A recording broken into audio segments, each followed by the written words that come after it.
Bueno, continuamos conversando con el diputado William Dávila. Fíjate, entonces, por ejemplo, hablábamos de la declaración del Grupo de Lima con respecto al tema del Esequibo. Y esto está muy asociado a la discusión sobre el rol de la comunidad internacional en el conflicto venezolano, porque ciertamente hubo un pronunciamiento en el cual no todos los factores opositores estuvieron de acuerdo, ¿no? Sí, claro, mira. Yo creo que es bueno hablar de eso con respecto a los límites de la acción de la comunidad internacional, hasta dónde es permisible desde el punto de vista de la soberanía y de la autodeterminación de incluso de la propia posición venezolana, de Venezuela como país, del pueblo venezolano, pero también incluso hasta de la propia posición, que ciertas decisiones desde fuera pretendan. Sí, mira, yo creo que ahí fuimos nosotros muy claros y el propio Henry Ramos de inmediato, el mismo 4 lo señaló y el 5 ahí en el Congreso, en la Asamblea, perdón. La comisión que me toca a mí presidir también sacó documentos de inmediato, mucho más rápidos que los mismos que sacó Maduro y después la ilegítima constituyente, en el sentido que ese punto 9 no tenía razón de ser para estar ahí en una declaración política en ese sentido, porque ese es un punto que tiene que ver con la relación bilateral de Venezuela con el Esequibo. Y eso siempre se ha manejado dentro del contexto del Acuerdo de Ginebra. Y además, cuando tú te pones a ver el mapa, en el caso de Guyana, se extiende los límites hacia la parte noroeste, es decir, te está trancando la salida del Delta Macuro, es decir, lo que es la plataforma continental que te genera el Delta del Orinoco, te trancaría, ¿no? Entonces, para nosotros es una cuestión de Estado.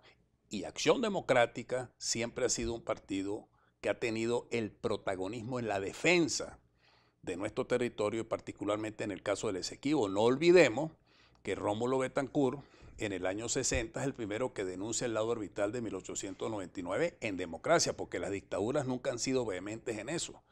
Y después en el gobierno de Leoni se aprobó el Acuerdo de Ginebra. Y no olvidemos que estando Chávez vivo en el año 2004 en el Foro de Sao Paulo y después en Guyana entre el 2004 y el 2007, llegó y dijo que eso era una cuestión, que la reclamación se había reactivado por presión del imperialismo, de la oligarquía, que no se iba a oponer a que las empresas desarrollaran o que Guyana desarrollara actos unilaterales en la zona en reclamación o en la zona que no está en reclamación, que es la fachada atlántica, que eso nunca ha estado en reclamación porque eso siempre es nuestro.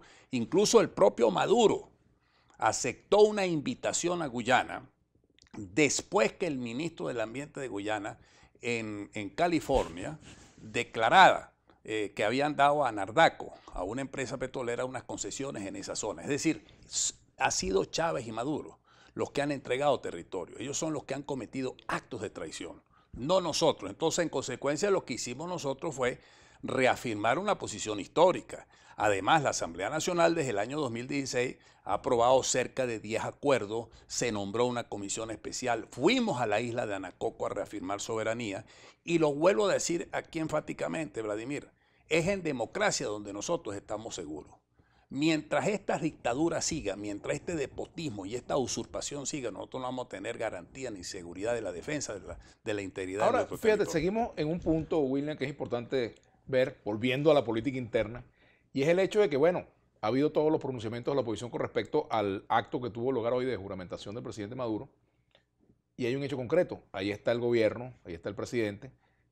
De aquí en adelante, ¿cómo va a variar o cómo va a impactar este escenario la agenda opositora? Lo que yo digo aquí lo digo en cualquier programa, porque no tardarán que por las redes me echen plomo porque viene este programa, ¿no? Bueno. Porque siempre lo van a decir. ¿Cómo es posible que hayas ido a ese programa? Lo que yo digo aquí lo digo en cualquier programa. Y lo digo en la asamblea y lo digo en cualquier acto público. Pues yo soy un tipo que formado en una lucha política, nacional. Siempre he luchado contra esta dictadura desde que Chávez llegó al poder. Y he sido claro en mis cosas. Y no es que estoy haciendo aquí un protagonismo en este sentido, sino porque yo soy disciplinado, formo parte de una organización y somos muy claros en las posiciones que nosotros hemos tenido. En la Asamblea Nacional hemos tenido una posición clara, hemos sido un partido de avanzada en la Asamblea Nacional, nuestra fracción parlamentaria ha sido de avanzada, ha sido dura. Y en este sentido, pues se tiene que llegar a una definición operativa y táctica de qué es lo que vamos a hacer, porque tenemos una dictadura. No reconocemos esta dictadura. Estamos hablando de que estamos en presencia de una usurpación. Ahora bien, hay amenazas, porque si el Grupo de Lima no se echa para atrás, si los que estamos de acuerdo con declaraciones en función de la deslegitimación de este régimen no reconocemos y no echamos hacia atrás eso que estamos afirmando, que van a disolver la Asamblea Nacional, que nos van a poner presos, bueno, pueden hacer lo que les dé la gana, pero nosotros seguimos en nuestra posición principista. Esto tiene que buscársele una solución porque el pueblo ya no aguanta. El pueblo tiene necesidades en este momento de que se le brinde una solución. La solución la tiene que fabricar la propia Asamblea Nacional. La tiene que construir. Tenemos un estatuto de transición, tenemos un proceso, hay que sentarse unitariamente. ¿La puede fabricar en solitario? No, tiene que ser unitariamente todos.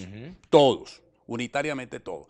Presencia internacional. ¿Cómo se puede pensar en una solución, que sea una solución pacífica, por ejemplo, que sea una solución dentro de la Constitución, sin un proceso de negociación política? Tiene que haber porque proceso, pareciera que hay un complejo de aceptar que tiene que haber un proceso de negociación política. Ahora, claro, tú tampoco puedes ir a una mesa de negociación diciendo, mira, mis condiciones para negociar es que tú te vas mañana y llega un nuevo gobierno. ¿En esos términos se puede negociar? Mire, si hay comunicación política y se le dice a la gente claro lo que se va a hacer, la gente lo aceptaría lo que se vaya a hacer. El problema de esto es cuando se dice una cosa y después se hace otra. Entonces, si en este momento hay dentro de ese consejo que está ahí estructurado o planteado en la Asamblea Nacional, se discuten las diversas alternativas sin crear falsas expectativas. Yo creo que nosotros, con un buen diseño de comunicación política y con transparencia, la gente va a entender ese proceso de cambio que se tiene que dar en el país. Lo que la gente no va a aceptar, y en eso yo estoy claro, es que se crea que estamos construyendo una alternativa para que Maduro siga en el poder o para que Maduro aguante ahí 50 años en el poder. Estamos claros que estamos en presencia de un proceso ilegítimo. Pero fíjate una cosa, William, pero a los efectos concretos de resultados, ha habido factores de la oposición y en momentos incluso hubo casi que consenso en esa consigna, en la consigna del Maduro vete ya. Y eso... ¿En qué se ha traducido? Pero fíjate, tiene desde el año 2013. Claro, yo lo entiendo. Pero también si le sumas al Maduro vete ya, le sumas el Chávez vete ya, son unos cuantos años. Es decir, eso no le ha dado resultado a la oposición. Claro, yo lo entiendo, pero ahí es donde vengo a decirte. Si nosotros combinamos las acciones, tiene que haber una fuerza material organizada en el pueblo. Es decir, nosotros tenemos que estructurar un discurso que realmente le llegue a todos los sectores populares por las necesidades que hay ahorita. No es una cuestión de sentarse a dictar consignas, sino que lo importante en este caso es que hay plena conciencia que tiene que salirse de esta situación que estamos viviendo, que hay una usurpación, que hay un dictador, que no es un hombre democrático, y se lo digo aquí con todas las consecuencias que eso pueda traerle a uno, pero esa es la gran realidad, y que nosotros tenemos que construir la salida, tanto a nivel de las coincidencias internacionales como los trabajos que nosotros hagamos aquí. Los partidos son fundamentales, la unidad es fundamental. Nosotros tenemos que hablarle con claridad, tenemos que organizar socialmente a la población. Por eso insisto en que hay algunos espacios que se están construyendo que habría que alentarlos. Vamos a hacer una pausa. Al regreso vamos a continuar conversando con William Dávila, diputado de la Asamblea Nacional. William, un tema. Llegado el caso que la Asamblea Nacional Constituyente decida disolver el Parlamento y se convocan nuevas elecciones, ¿qué va a hacer la oposición o qué debería hacer la oposición frente a ese cuadro? Ya venimos.